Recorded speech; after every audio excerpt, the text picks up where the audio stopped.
Good morning, class 8. Your next lesson of science. Lesson 2. From trade to territory. History lesson 2. The company establishes power.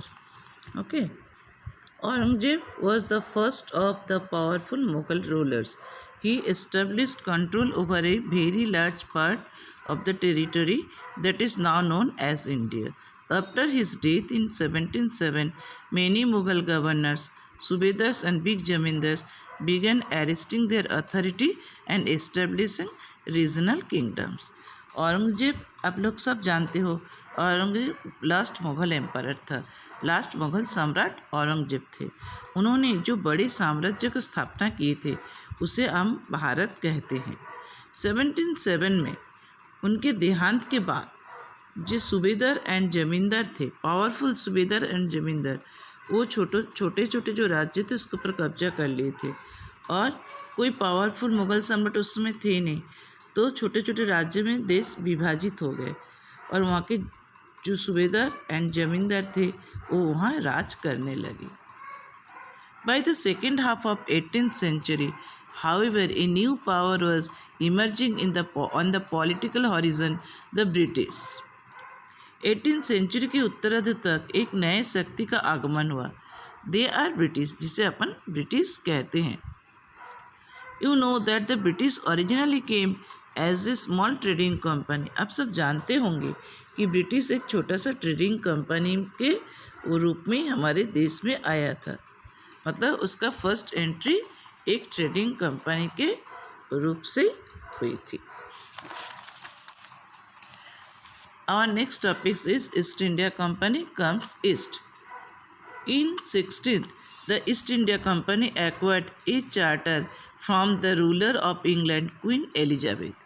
East India company 1600 शताब्दी में east India company एक का स्थापना एकमात्र England के रानी Elizabeth के शासन में हुई, जो उन्हें व्यापार करने का granting the sole right to trade with the east, जिन्होंने व्यापार करने की अधिकार दी थी। किसे? ईस्ट इंडिया कंपनी को।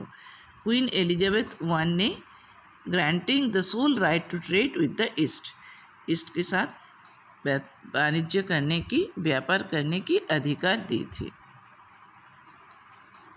This meant that no other trading groups in England could compete with the East India Company.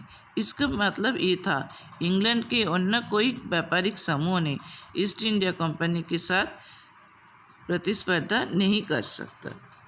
Looking for new lands for which it could buy goods at a cheap price and carry them back to Europe to sell at higher price. Company क्या कर रहे थे? नए भूमि की खोज में थे, नए लैंड के, जहाँ से वो सस्ते में क्या खरीद सके? चीप रेट में सामान खरीद सके। चीज़ बहुत सस्ते में माल खरीदते थे एंड उसे यूरोप में हाई प्राइस में सेल करते थे, ऊंचे दाम पर सेल करते थे। सस्ते में इंडिया से रॉ मटेरियल्स कच्चा माल खरीदते थे एंड उसे यूरोपीय मार्केट में ज़्यादा रेट में सेल करते थे। The royal character, however, could not prevent other European powers from entering the eastern markets by the time of first English ships sailed down the west coast of Africa. The royal charter, जो शाही charter थे, वो European शक्ति को, other European शक्ति, जो other यूरोपीय शक्ति था, उसे रोक नहीं पाए। कहाँ? एंट्री करने, बिजनेस की एंट्री में, यूरोपीय के बाज़ार में, मार्केट में ट्रेडिंग करने के लिए रोक नहीं पाए। By the time the first English ship sailed down the west coast of Africa, तो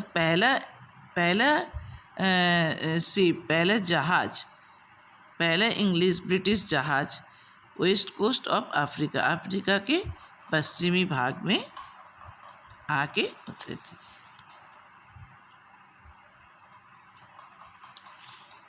पहला ब्रिटिश जहाज अफ्रीका के पश्चिमी तट तक रवाना किया गया। The problem was that Portuguese had already established their presence in the western coast of India. Portuguese वो पहले से अपना उपस्थिति भारत के पश्चिम तट पर स्थापन कर चुके थे। कहाँ पर? एट गोवा पर। गोवा में पोर्तुगीज ने पहले अपना उपस्थिति स्थापित की थी भारत के पश्चिमी तट पर।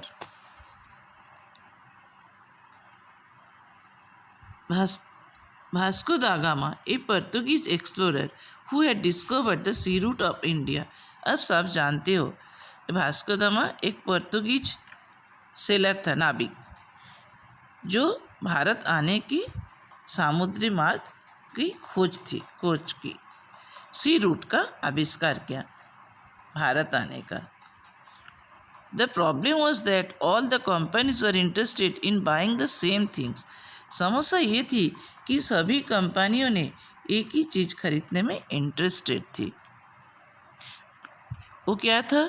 The fine qualities of cotton and silk produced in India had a big market in Europe. The fine qualities of cotton, अच्छी क्वालिटी के कपास, एंड रेशम, यूरोप में इसका एक बड़ा डिमांड था, बड़ा बाजार था।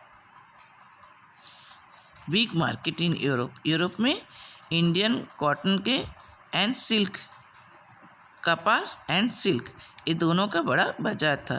Paper, clothes,